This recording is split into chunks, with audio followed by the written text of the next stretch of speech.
Hello, আসসালামু আলাইকুম। আশা রাখছি প্রত্যেকে ভালো আছেন।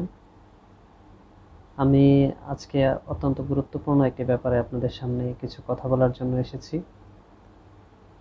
আমাকে বেশ কয়েকজন একটি এসএমএস করেছে যে কিভাবে আসলে খুব অল্প পরিমাণ পড়াশোনা করেই অনেক বেশি পরিমাণ মনে রাখা যায়।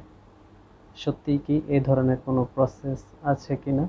আর যদি থেকে থাকে তাহলে আমরা কিভাবে এই ধরনের প্র্যাকটিসকে রেগুলারের ভিতরে নিয়ে আসতে পারি? আমি ব্যক্তিগতভাবে যারা আমাকে পার্সোনালি চিনেন অনেকেই আমার এই ভিডিওটি দেখছেন, তারা জানেন আমি পরিমাণে খুব কম সংখ্যক পড়াশোনা করেছি এবং বাই দ্য গ্রেস অফ আল্লাহ সুবহানাহু ওয়া তাআলা মোটামুটি ভালোই করেছি ধরা যায়। তো আমি আপনাদেরকে ছোট্ট একটা টিপস দিয়ে যেতে চাই, যে টিপসগুলি হয়তো আপনার পড়াশোনার মানকে একটু ভালো করতে পারে। কিছুটা কম পড়াশোনা করেই হয়তো আপনি ভালো কিছু করতে পারেন বলে আমার বিশ্বাস।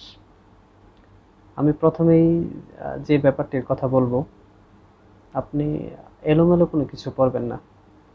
ধরুন আপনি কারেন্ট অ্যাফেয়ার্স থেকে নারায়ণগঞ্জ জেলা সম্পর্কে জানছেন। তো নারায়ণগঞ্জ জেলা সম্পর্কে আপনি জানতে চেয়ে দেখলেন নারায়ণগঞ্জ জেলা বাংলাদেশের সবথেকে ছোট জেলা। এখানে সবথেকে কম দরিদ্র লোক বাস করে।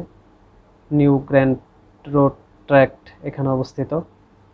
বাংলাদেশের সবচেয়ে বড় সূর্যমুখী ফ্লাওয়ার অয়েল মিলস এখানে আছে। বাংলাদেশ লোকশিল্প জাদুঘর নারায়ণগঞ্জ জেলার মধ্যে আছে। বাংলাদেশ সবচেয়ে পরিকল্পিত নগরী হিসেবে নারায়ণগঞ্জ জেলা, পরিবেশের পরিকল্পিত নগরী হিসেবে নারায়ণগঞ্জ জেলা গড়ে উঠেছে। এখন এই এতগুলো কথা আপনার মনে থাকবে না। আপনি যেটি করবেন, আপনি একটি খাতার মধ্যে ছোট করে মানে খুব সংক্ষেপে নিজের মতো করে জিনিসগুলো লিখুন। লেখার পরে আপনার হাতে থাকা স্মার্টফোনটি দিয়ে সেটির একটি ছবি তুলুন এবং ছবি তোলার পর আপনি জাস্ট ভুলে যান, পড়াশোনার কথা ভুলে যান। দেখা যাবে যে আপনি ঘুরতে গেছেন, অটোতে আছেন, রিক্সায় আছেন, অথবা বন্ধুর সাথে কোনো সময় আড্ডাতে আছেন, অথবা রাত্রে মুভি দেখছেন, সিনেমা দেখছেন, অন্য কোনো কিছু করছেন। এই কাজগুলোর ফাঁকে একটি নির্দিষ্ট সময় গ্যাপ দিয়ে আপনি মনে করার চেষ্টা করুন আপনি কি কি নারায়ণগঞ্জ সম্পর্কে জেনেছেন।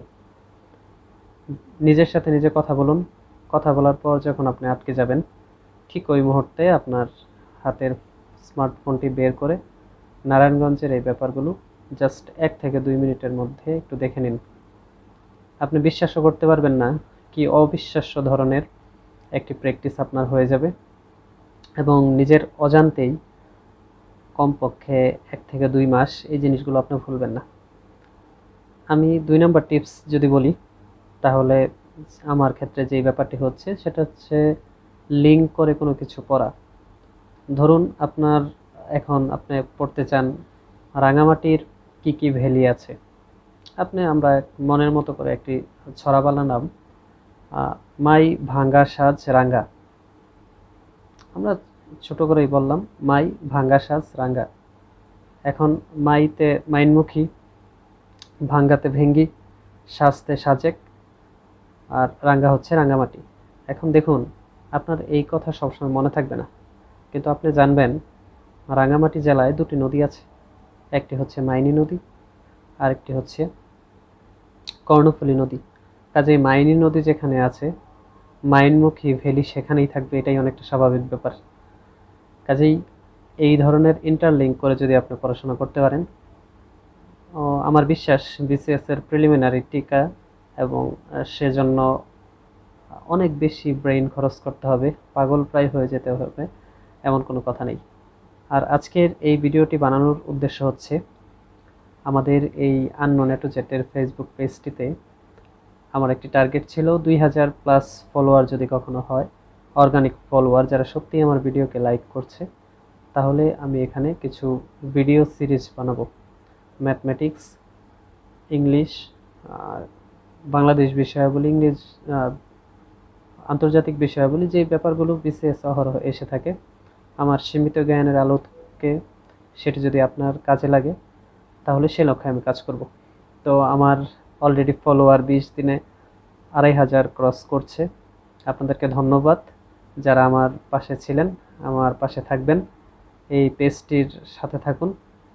বিশেষ করে যারা একটু কম মেধাবী আমার মতো, তারা অনেক বেশি উপকৃত হবেন। সবাইকে ধন্যবাদ জানাচ্ছি। ভালো থাকবেন। আসসালামু আলাইকুম।